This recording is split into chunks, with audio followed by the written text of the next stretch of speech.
How to fix iPhone keeps disconnecting from Wi-Fi. Let's get started. For that, first of all, you have to go ahead and simply open up settings. Now, you need to go ahead and simply tap on cellular, scroll down to Wi-Fi access and then turn it off. This feature automatically switches to a cellular data when Wi-Fi signal is weak. Now, if this issue continues, you can simply force restart. Press the volume up button, then the volume down button, and then simply press and hold side button. Keep holding it until the screen goes black and the Apple logo appears.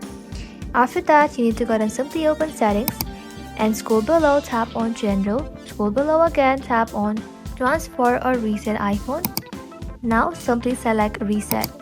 After that, you will be able to find tons of options. Simply tap on reset network settings, enter your passcode and then confirm. Now, after your iPhone restart, you can reconnect to your Wi-Fi network and check if the issue is resolved. That's it.